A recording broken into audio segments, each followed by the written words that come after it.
Okay, so where we left off with the first video was we have imported our bank list data set from CSV on the web, and now we're going to modify it to make it a little more usable or analyzable, if you will, turn it into an analysis.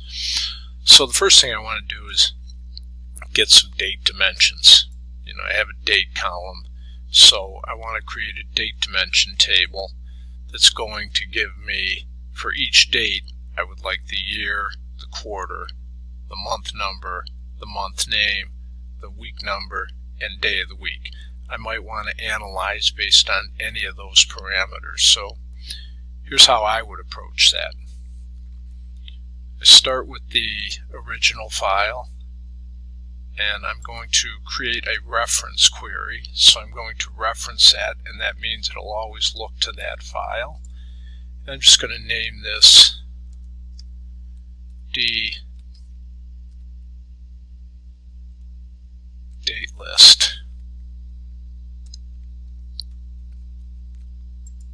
So now what I want to do is I want to isolate just the dates. So I'm going to select the date column, right click, and remove other columns. So now I have just the closing dates. Now let's take this, and I want to remove duplicates. I want a unique list of dates. So I now have that. And now I'm going to go to modify, and remember I'm going to go with the year first. So I'm going to say add column, date, and notice this date is selected so that this is active. And I want the year, and I have the year. Let's select the date again, and I want the quarter of the year. Select the date again. I want the month number of the year. I also want the month name, just for display purposes and some analysis.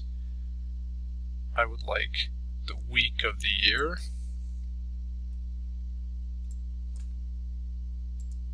and lastly I want the name of the day. So I have all this. The last change I want to make is I like to have the quarter displayed as quarter 1, quarter 2.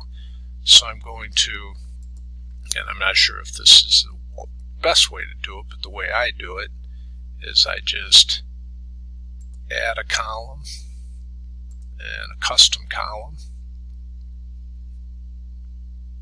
I don't change the date, and all I'm going to do is put a text of QTR space.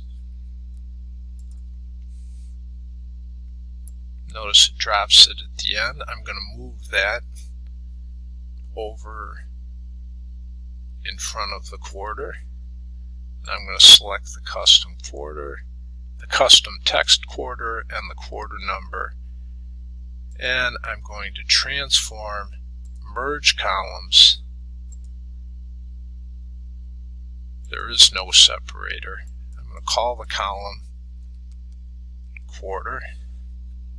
Select OK, and I now have a date table: closing date, year, quarter, month, month name, week of year, and day name. That's all I want for now, so let's go ahead, close and load.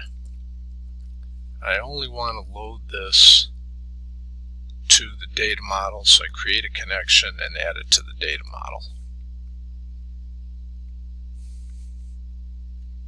And that's it for creating a date dimension table. We'll continue with the next video. See you next time.